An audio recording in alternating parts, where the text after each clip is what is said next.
Hi guys, ये जो particular video है उसके अंदर हम डिस्कस करेंगे second phase of the revolutionary activities. Already इससे पहले हमने first phase and then we have discuss the home rule league, then Gandhian like non cooperation movement, even the arrival of Gandhi ji, everything we have discussed. But non cooperation movement, even we have discuss the Swarajist party का formation हुआ and then what was the role of the Swarajist party, Swarajist Khilafat party, वो सब चीज़ हमारा discuss हो चुका है। अब यहाँ पे जो हमारा टारगेट है that is the second phase of the revolutionary activities, जो 1920 से लेके 1900 अराउंड 30 तक चली थी। ठीक है, क्योंकि इसी में आप हमें देखने को मिलेगा HRA एंड HSRA का रोल आपको देखने को मिलेगा, काकोरी कॉन्स्पिरेसी का पार्ट आपको देखने को मिलेगा, साथ ही साथ सूरज सेन जो बंगाल में थे जिनको मास्टरदा कहते थे, वो भी हम रोल यहाँ पे डिस्कस करेंगे। तो यहाँ पे इन एक्टिविटीज़ के ऊपर बहुत सारे क्वेश्चन आते हैं, इनके लीडर्स के नाम पूछे जाते हैं, इनसे रिलेटेड एक्टिविटीज़ पूछी जाती हैं, क्रोनोलॉजिकल ऑर्डर में क्वेश्चन पूछे जाते हैं। तो ये सब यहाँ पे आपका पूरा क्लियर हो जाएगा। चलिए, अब इसका बैकग्राउंड अगर देखो तो बताना चाहता हूँ आपको। बैकग्राउंड इसका ये है कि first of all world war 1 के टाइम पे बहुत ही सीवियर रेप्रेशन इनको फेस करना पड़ा था। तो वो वाला रीज़न तो ये है कि उस टाइम पे इन्होंने सोचा कि इस एक्टिविटी के लिए नहीं जाते। फर्स्ट ऑफ ऑल आपको बता दूं, मैं पहले इन लोगों ने डिसाइड किया था, ऑल्दो इन्होंने डिसाइड किया था दे विल गो, लेकिन फिर गांधी जी आते हैं और नॉन कॉपरेशन मूवमेंट लॉन्च करते हैं, तो finally they give up everything. इन्होंने सोचा कि क्यों वही अगेन इंडिविजुअल हीरोइज्म की तरफ जाते हैं, अगेन कत्ल कर रहा, बेटर है कि गो फॉर द एक पॉपुलर मास प्रोटेस्ट। और गांधी जी ने तो खुद बोला था ना, अगर ये मूवमेंट 1 साल अच्छे से चल जाता है तो definitely you will get the Swaraj with in a year. ऐसा गांधी जी ने खुद बोला था for the non cooperation movement, कोई डाउट ही नहीं है उसके अंदर। तो they have also supported this non cooperation movement. लेकिन प्रॉब्लम तब आती है जब नॉन कॉपरेशन मूवमेंट सस्पेंड हो जाता है ऑटोमेटिकली। ठीक है, non cooperation movement sudden withdrawal कर लिया जाता है 1922 में। जब सडन विड्रॉ किया जाता है तो इनको समझ में नहीं आता कि अब करे क्या।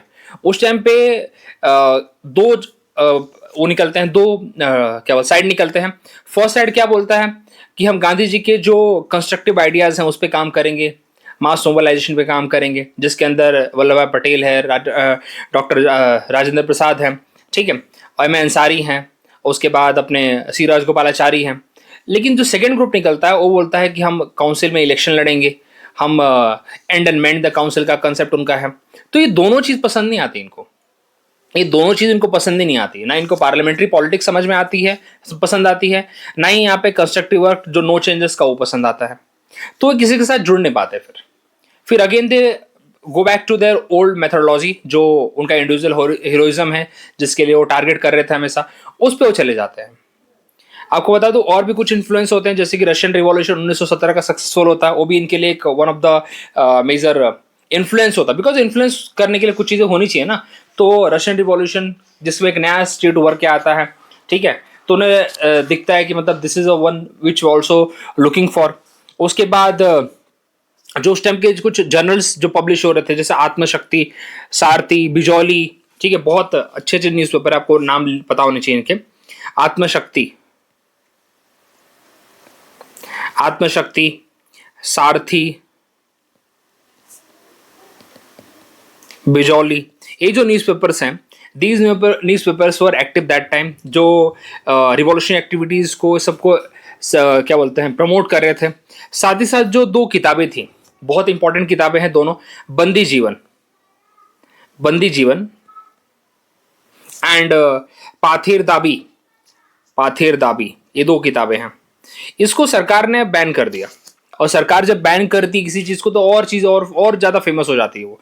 तो जो बंदी जीवन यहाँ पे सचिंद्र नाथ सान्याल का है, और पाथेर दाबी जो है शरद चंद्र चटर्जी का है। तो ये दोनों के ऊपर क्वेश्चन पूछ रखे कि किताबें किसने लिखी हैं। तो ये तो अपने आप में एक PYQ है, बंदी जीवन एंड पाथेर दाबी।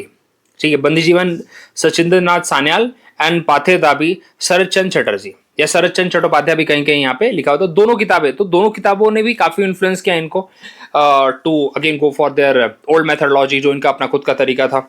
ओके, अब यहाँ पे जरा हम इनके ग्रुप को देखते हैं। देखिए, ये तो बहुत इंपॉर्टेंट है, मेजर इन्फ्लुएंस ये रहे थे इनके जो न्यूज़पेपर्स थे। It is also very very important, Atmashakti, Sarathi, Bijoli. तो इसलिए, और इसके ऊपर क्वेश्चन पूछा हुआ है डायरेक्टली। क्वेश्चन ऐसे आता है कि आत्मशक्ति, सारथी, बिजौली जो जर्नल्स हैं वो कौन से phase of the revolution activity से एसोसिएटेड है। डायरेक्टली ऐसे क्वेश्चन आपको एग्जाम में आते हैं। साथ ही साथ इनके ऊपर तो डायरेक्ट क्वेश्चन वैसे पूछा हुआ है। बाय द वे आपको बता दूं मैं, बंदी जीवन किसने लिखा है और पाथेर दाबी किसने लिखा हुआ है। ठीक है, ये दोनों के राइटर्स के ऊपर पूछा हुआ है, तो this is both are the PYQ, ये डायरेक्टली पीवाईक्यू है आपका। ओके, अब यहाँ पे बता देना चाहता हूँ कि ग्रुप्स कौन कौन से थे, ग्रुप का जानना बहुत जरूरी है।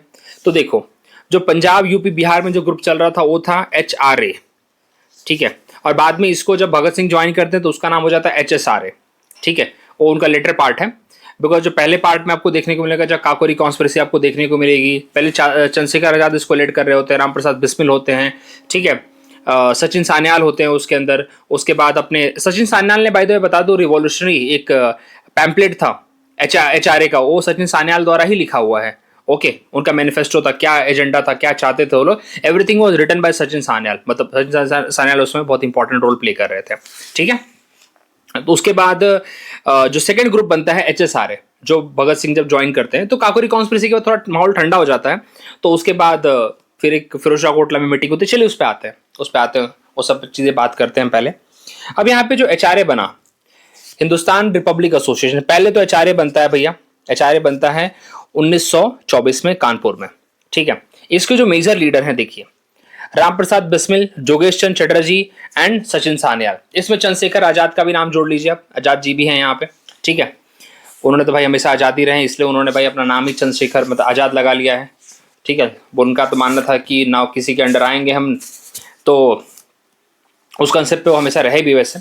ओके, अब इनका जो था, अभी आपको लगेगा कि मतलब ये लोग सिर्फ आर्म्ड रेबेलियन करके, नहीं, इनके एजेंडा बहुत क्लियर कट थे। अब अगर एजेंडा इनके सुनेंगे आप तो देखिए, they wanted to establish a federal republic of united state of India based on the adult franchise. ये ऐसे फालतू फालतू लोग नहीं थे, ये मत समझिए कि सब गुंडागर्दी करे, no no no, they are fighting for the country.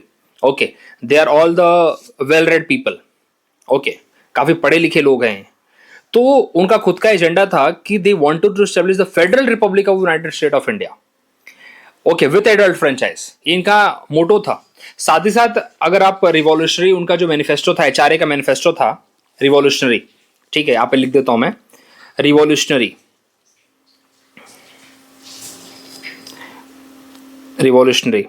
Which was a manifesto of the HRA, ठीक है। उसके अंदर वो अपना जितना भी ये टारगेट था, जो भी उनके ना मैनिफेस्टो लिखते थे, उन्होंने लिखा था, उन्होंने इसमें लिखा हुआ था कि they want to nationalise railways, okay, heavy industry, means of transport, ठीक है, शिप बिल्डिंग, स्टील, ये सब ये लोग क्या करना चाहते थे, they want to nationalise it. अगर इंडिया लाइक एक फेडरल रिपब्लिक बनता है as per their target, so they want to, these are the manifesto they had, okay.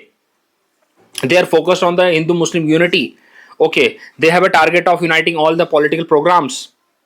तो ये इनके टारगेट्स हुआ करते थे HRA के। ऐसा नहीं था कि सिर्फ, ऑल्दो दे डोंट अंडरस्टैंड कि उनको ये लंबे मतलब ये उस लेवल पे नहीं करना चाहिए, लेकिन फिर भी अब उनके पास कुछ चारा नहीं बचा, उनको लगा कि ये सही मेथडोलॉजी है। ओके, इनकी जो सबसे मेजर एक्टिविटी HRA की थी, that was a Kakori train robbery, बहुत फेमस है। एग्जाम में भी क्वेश्चन पूछा है कि जब काकोरी ट्रेन रॉबरी हुई थी तो उस टाइम पे भारत का गवर्नर जनरल कौन था, भारत का वाइसरॉय था, तो उस टाइम पे जो वाइसरॉय था उसका नाम था रीडिंग। लोग तो वैसे लॉर्ड रीडिंग कहते हैं, बट लॉर्ड मेरा कहने का कोई मतलब नहीं है यहाँ पे। और काकोरी में हुई थी। देखो, एक जो ट्रेन थी, 8 डाउन ट्रेन जा रही थी अपने लखनऊ टू अपना कानपुर टू लखनऊ जा रही थी, जिसके अंदर पोस्ट ऑफिस का पैसा था। और इन लोगों को ऐसा था कि भाई हमें पैसे की ज़रूरत है, जितने भी इनके रिवॉल्यूशनरी एक्टिविटीज़ थी उसको फंड करने के लिए पैसा तो चाहिए, तो पैसे की ज़रूरत थी। इन लोगों ने डिसाइड किया कि हम ट्रेन को लूटेंगे। अगर आपने रंग दे बसंती देखी है तो उसमें सीन प्रॉपरली क्या बोलते हैं दिखाया गया है, इस सीन को पिक्चराइज किया उन्होंने। तो आखिरकार ऐसा होता है कि उसमें लूट तो लेते हैं पैसा, ये लोग पैसा ले लेते हैं, ऐसी बात नहीं है, लेकिन ऐसा होता है कि उसमें एक पर्सन की जान चली जाती है। और टारगेट इनका किसी का मारने वारने को नहीं होता है, लेकिन अब हो जाता है उसके अंदर, एक की जान चली जाती है, एक गार्ड की, आई थिंक गार्ड की जान चली जाती है।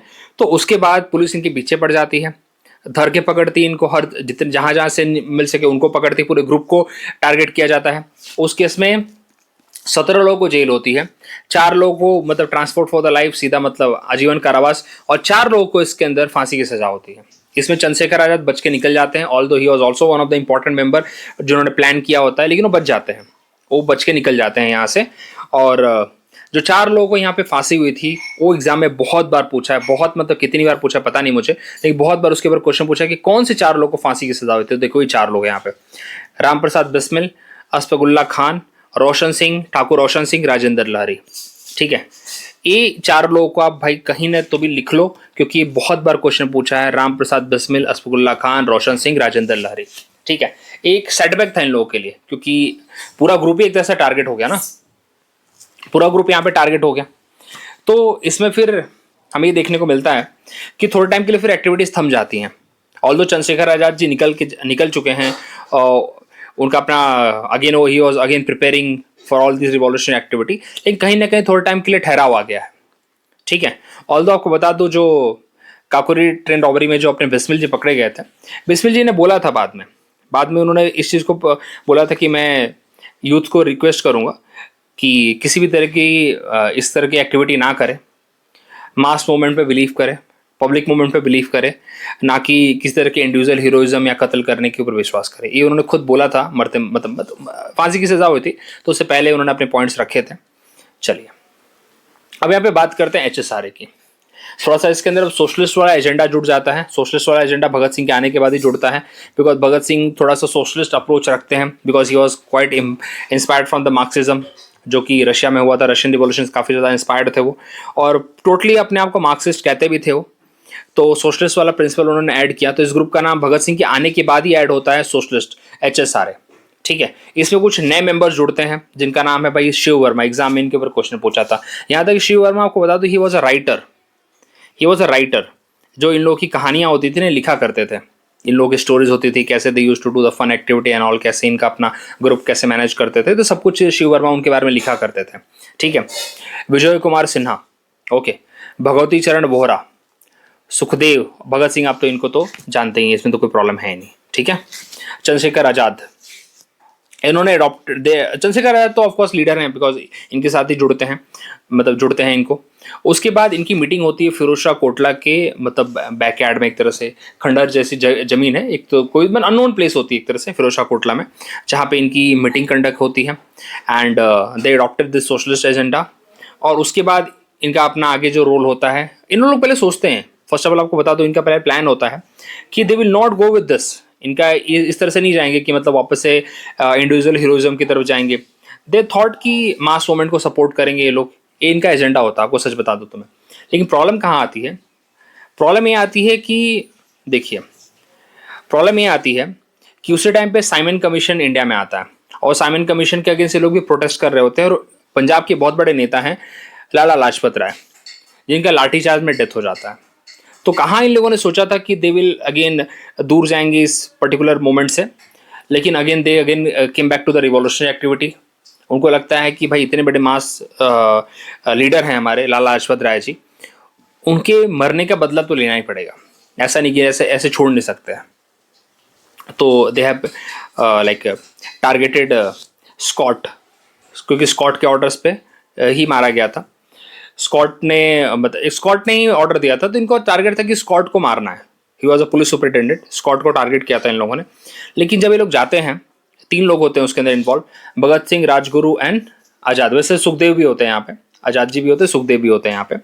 और इनका ये टारगेट होता है कि मारेंगे। लेकिन होता क्या है कि स्कॉट को तो ये चीज़ भनक लग जाती है, और सॉन्डर उस टाइम पे बाहर आता है। और आई थिंक स्टोरी ऐसी है कि भगत सिंह ने गोली नहीं चलाई थी, आई थिंक राजगुरु या सुखदेव में से किसी एक ने गोली चलाई, और सीधा सॉन्डर को जाके लगती है वो। सॉन्डर तो ऑन द स्पॉट मर जाता है, उसके बाद तीनों निकल के भाग जाते हैं वहाँ से। ठीक है, इसको हम कहते हैं Lahore conspiracy case. Lahore conspiracy case इसको कहते हैं, आपको बता दूं मैं। This is called as a Lahore conspiracy case. इसको लाहौर कॉन्स्पिरेसी केस कहते हैं, जिसके अंदर भगत सिंह, राजगुरु, सुखदेव और बाकी अदर मेंबर्स भी इन्वॉल्व हैं। ऐसा नहीं कि सिर्फ यही 3 लोग हैं, others members are also involve. And they somehow, because Saunders को इन्होंने मारा, वैसे तो बता दूं आपको, सॉन्डर्स को मारा, स्कॉट को नहीं मार पाते हैं, लेकिन ठीक है, ओके। अब आपको एक स्टोरी अगर आपको थोड़ी पता होगी, तो अब इनको लाहौर से निकलना है। सही बता तो इनको लाहौर से निकलना है, बिकॉज लाहौर में पुलिस इनके पीछे पड़ चुकी है।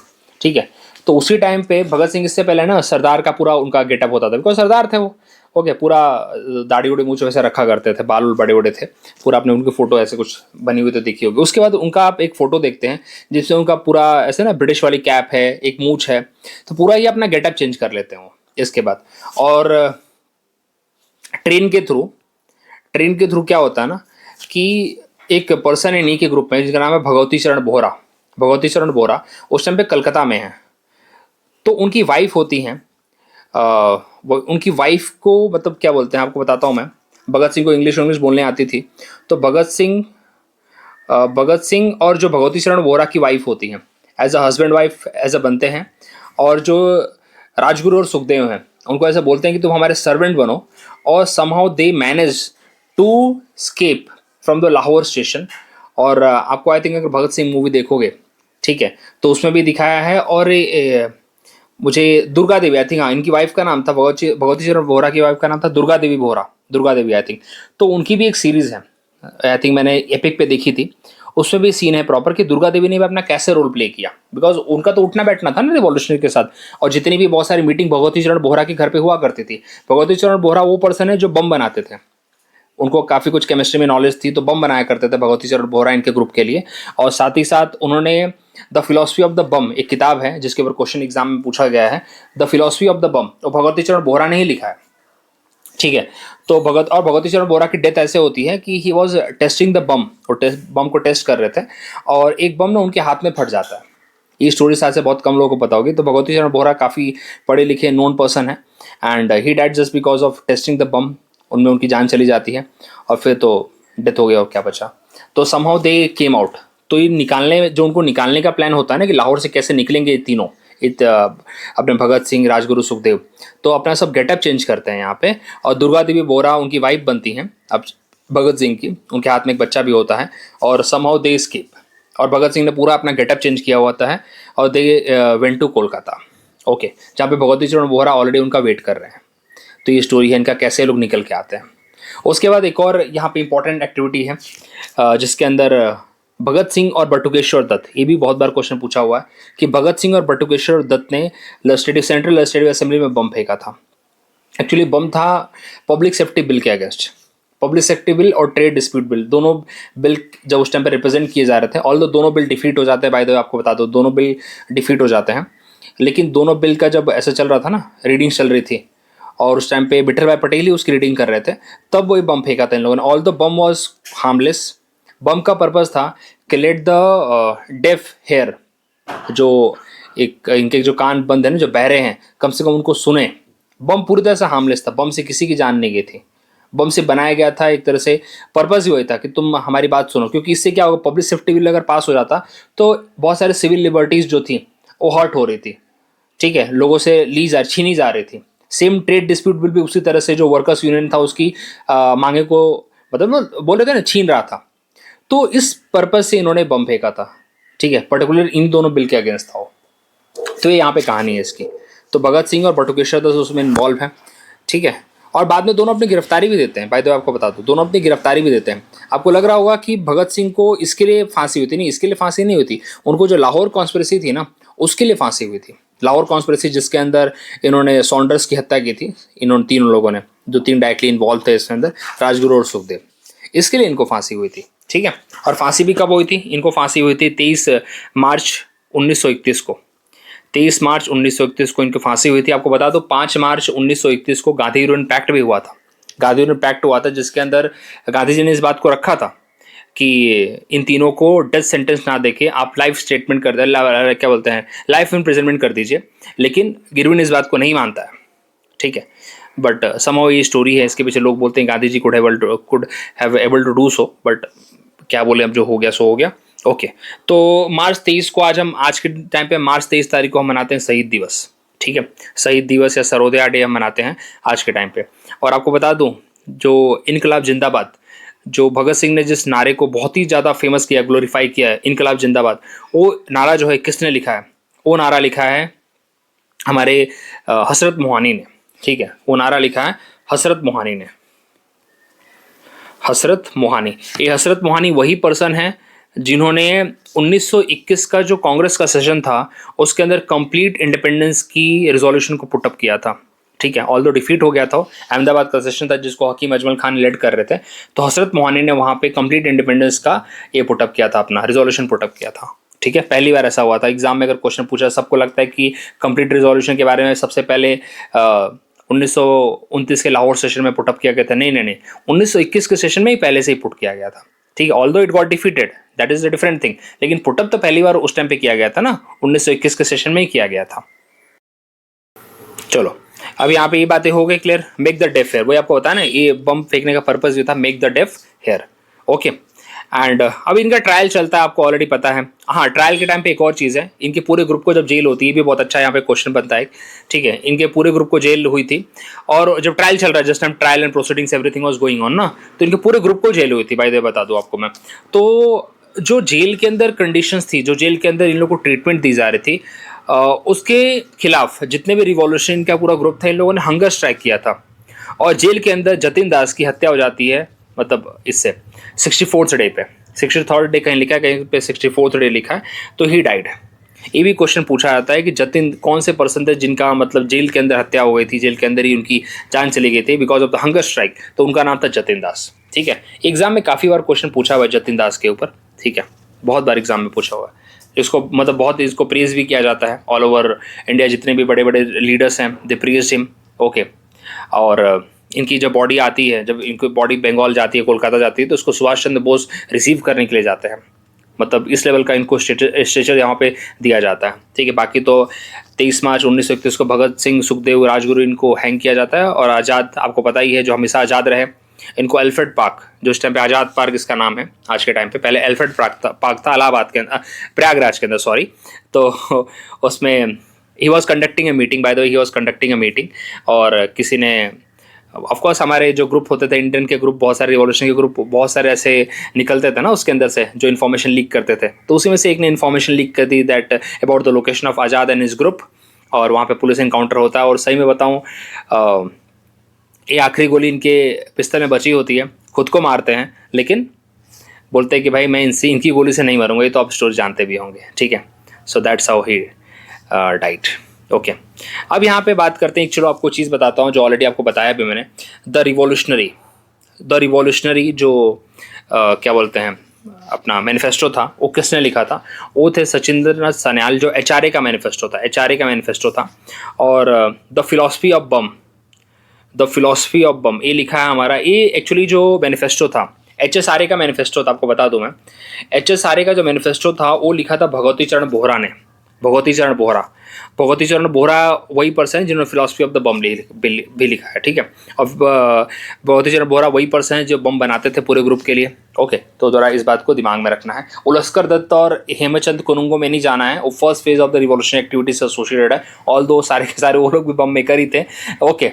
लेकिन यहाँ पे भगवती चरण बोहरा है सेकंड फेज में, ठीक है, जो इनके ग्रुप के लिए, अपने HSRA के लिए बम बनाते हैं, और बहुत नोन है, पढ़े लिखे हैं, ठीक है। मतलब ऑफकोर्स है, जिसको बम बनाता है वो पढ़ा लिखा ही होगा यार, ठीक है, अनपढ़ थोड़ी होगा वो। चलिए अब यहाँ पे बात करते हैं, ये तो हो गया पूरा हमारा दिस वन, क्या बोलते हैं अपना, इनके ऊपर अब एक्टिविटी जो चल रही थी पंजाब में और यूपी बिहार वाले में। अब जरा क्वेश्चन करते हैं। Hindustan republic association later renamed HSRA was founded with which of the following, because जितने भी आपको मैंने यहाँ पे टॉपिक पढ़ा उसके बेस यहाँ पे मैंने क्वेश्चंस भी बनाए हैं। was founded with which of the following objective, क्या ऑब्जेक्टिव था खुद देखिए आप यहाँ पे, to promote Indian representation in provincial council. आप खुद देखिए कि ये प्रोविंशियल काउंसिल के तो अगेंस्ट में थे ना, ये प्रोविंशियल काउंसिल और जो गांधी जी का जो कंस्ट्रक्टिव मेथडोलॉजी था उसके फेवर में तो थे नहीं ये लोग।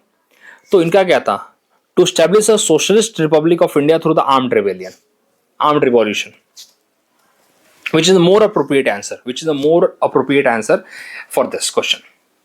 Consider the following event, arrange them in the chronological order. आप खुद बताइए, अभी ऐसे क्वेश्चन आते हैं। पहले देखो फॉर्मेशन ऑफ द HRA सबसे पहले बना था, जिसको सचिंद्र नाथ सान्याल, बिस्मिल, ठीक है, इन लोगों ने बनाया था। तो this is the first event 1924 में हुआ था, इसमें चंद्रशेखर आजाद भी हैं। काकुरी ट्रेन रॉबरी इन्हीं की एक्टिविटी है, 1925 में होती है। उसके बाद सेंट्रल लेजिस्लेटिव असेंबली पे बम और सॉन्डर असैसिनेशन। देखो सॉन्डर असैसिनेशन पहले होता है, फिर वहां से somehow they escape the Lahore and they went to Calcutta and somehow again they manage.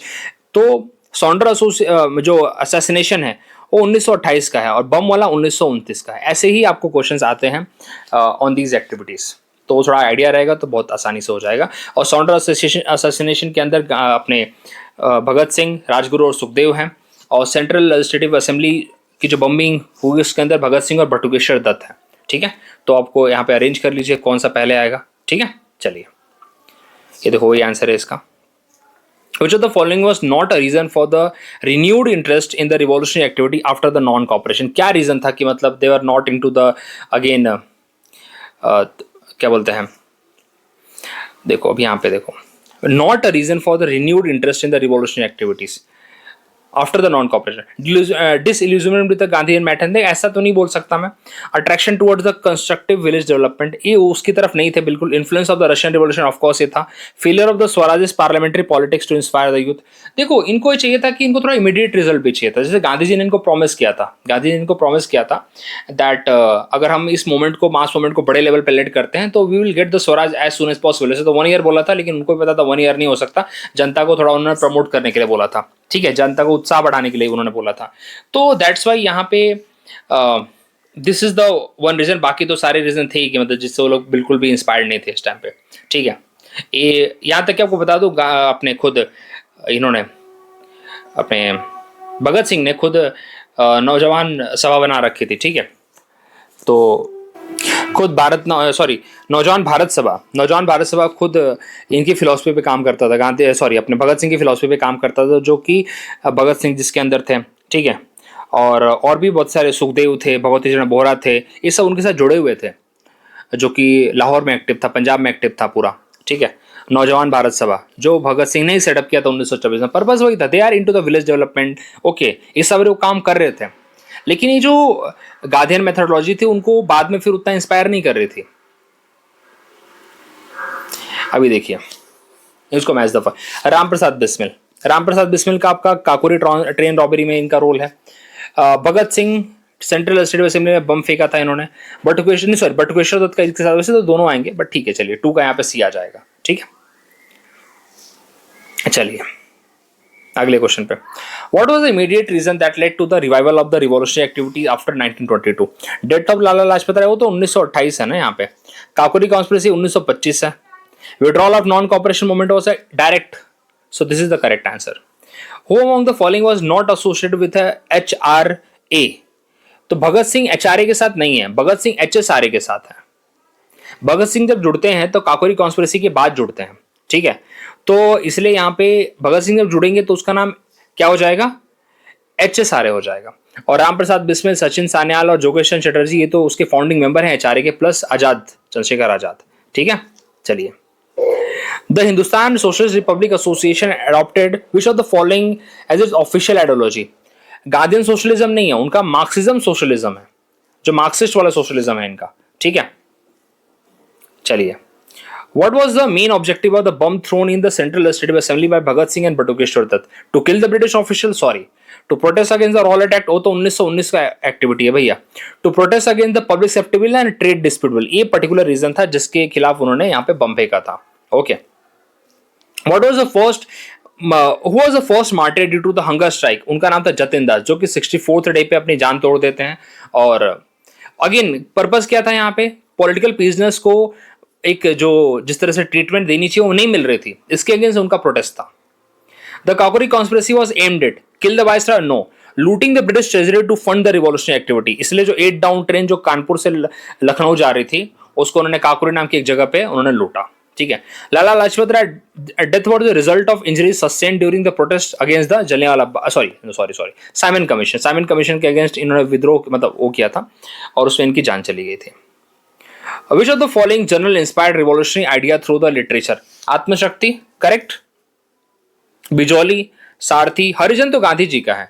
तो हरिजन यहाँ पे हरिजन गांधी जी ने 1932 में चालू किया था जब he started working for the SCST और उनको उन्होंने हरिजन कहा है। तो आत्मशक्ति, सारथी एंड बिजौली ये जो है यहाँ पे जर्नल्स थे जो बेसिकली रिवॉल्यूशनरी लिटरेचर को प्रमोट कर रहे थे। ठीक है। The book Pather Dabi banned by the British was authored by, Pather Dabi और एक हमने पढ़ा था अपना, तो पाथीर दाबी वैसे शरद चंद्र चटर्जी का है। ठीक है।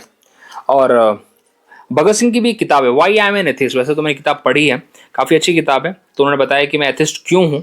ओके, चलिए। Pather Dabi Sharat Chandra Chatterjee. Where was the Hindustan socialist Republic Association और रीऑर्गेनाइज इन 1920? कोटला में हुआ था, फिरोज शाह कोटला, दिल्ली। ओके, तो बहुत सिंपल है। Who led the Hindustan socialist Republic Association after 1928? किसने लीड किया था?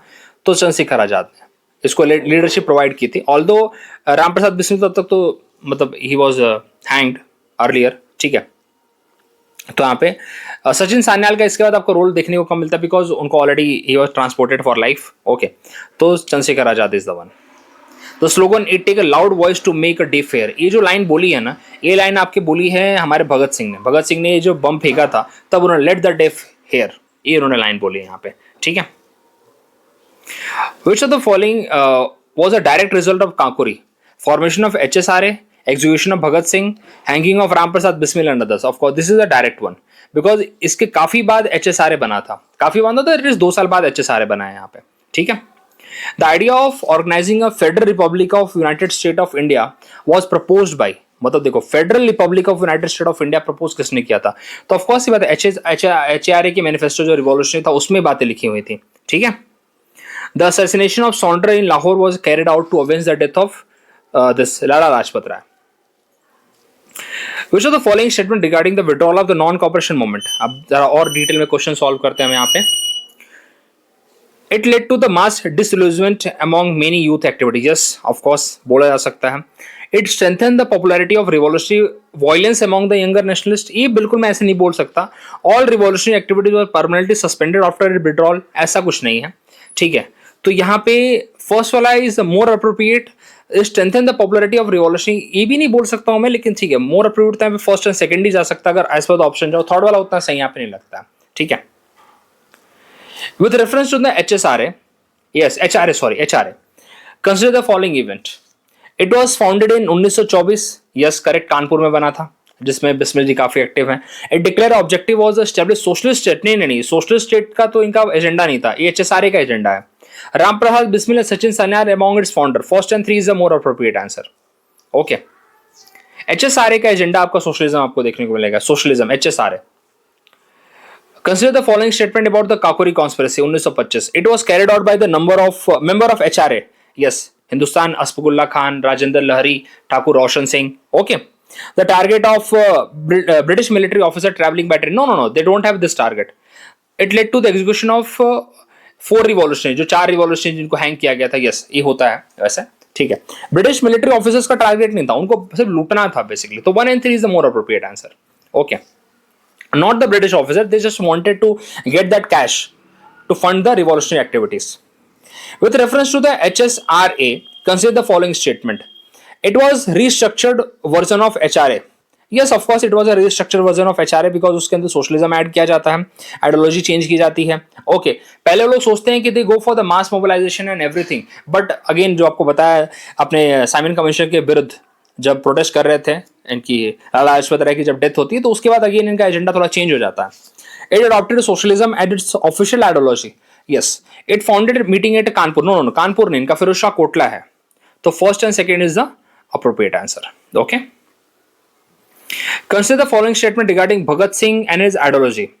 He believed in mass based revolution and collective leadership. Of course he believed that, इसलिए उन्होंने नौजवान भारत सभा भी सेटअप की थी, आपको बता दूं मैं, ठीक है। विलेज डेवलपमेंट प्रोग्राम भी चलाते थे वो लोग। Okay, he rejected the cult of individual heroism in later year. ये तो आपको बता दूं मैं, वैसे इनकी भी फिलॉसफी का पार्ट था। He always focused on religion based nationalism. No, he never focused on religion based nationalism. उनका सेकुलर थॉट था, रिलीजन बेस्ड का था ही नहीं। किसी भी रिवॉल्यूशन का आपको रिलीजन बेस्ड दिखेगा ही नहीं। तो हमें first and second is appropriate answer, ठीक है। He rejected the individual heroism in the later year, आपको बताया ही मैंने।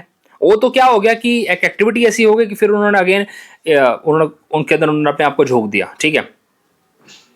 विच of the following of the central legislative assembly में बम फेंकने का क्या पर्पस था? किल करना तो बिल्कुल नहीं था ब्रिटिश ऑफिशियल को। The bomb used were design to be harmless. Yes, Bhagat Singh and Batukeshwar Dutt arrested voluntarily. Of course उन्होंने खुद अपने आपको सौंपा था, correct. Consider the following cause for the resurgence of the revolutionary activity in late 1920. क्या रीजन था? Russian revolution, of course. Rise of worker trade unionism in India, of course कहीं ना कहीं रीजन है वैसे। Support from the main stream Congress leader from, नहीं ये तो बिल्कुल नहीं है। तो first and second is the right answer. Okay, with reference to the Lahore conspiracy की, जिसके अंदर उन्होंने सॉन्डर को मर्डर किया था, Bhagat Singh, Sukhdev, Rajguru were sentence to death. Of course they were hanged on 23rd March 1931. The trial was used by the revolutionary to propagate their idea. Of course, it was the one of the idea जो Bhagat Singh promote करना चाहते थे. Gandhi ji defended revolution in court. No, he never defended. He never defended. Okay. So 1 and 2. Not legally defended. Although he talked with Irwin, जो 5 मार्च 1900 क्या बोलते हैं 23 को 31 को जो गांधी इरविन पैक्ट हुआ था उसके अंदर उन्होंने बोला था, लेकिन नहीं हुआ workout. Journal like Atmashakti and visually inspired youth to take up the revolutionary activity. Of course सही है. Book like Pather Dabi and Bandi Jeevan was banned by the British. Of course ये भी सही है. बंदी जीवन सचिन सान्याल की लिखी हुई है. Most revolutionary literature supported non violence and satyagraha. No they never supported non violence. Okay, they supported the violence. So first and second is the right answer. Okay. Chandrashekhar Azad died in the police encounter in Allahabad. Of course police encounter Allahabad नहीं प्रयागराज होना चाहिए. ठीक है, चलिए कोई बात, माफ करिए. Azad was involved in unsuccessful attempt to assassinate viceroy Irwin. Of course वो अटेम्प्ट किया था उन्होंने, बहुत सारी ऐसी एक्टिविटी उन्होंने की थी. ओके, उनके ग्रुप ने इरविन को मारने की पूरी कोशिश की थी. यस, करेक्ट आंसर है. He surrendered to police after. नहीं, he never surrendered. Okay, 1 is the right answer. Okay, तो अब यहाँ पे बंगाल वाला आपको अगले पार्ट में समझाऊंगा मैं, जिसमें हम इनका डिस्कस करेंगे, हमारे मास्टरदा की बात करेंगे, चिटगांव आमरी रेड की बात करेंगे. तो अभी हम इस पे ही खत्म करते हैं. अगले वीडियो में आपको पूरा डिटेल में समझाऊंगा कि कैसे मास्टरदा की एक्टिविटी थी, कैसे बंगाल में चीज़ें हुई थी. ओके, स्पेशली तो चिटगांव आमरी रेड काफ़ी फेमस है, उसको पूरा हम डिस्कस करेंगे यहाँ पे. होपफुली आपको पसंद आया होगा वीडियो. सो मिलते हैं अगले लेक्चर में.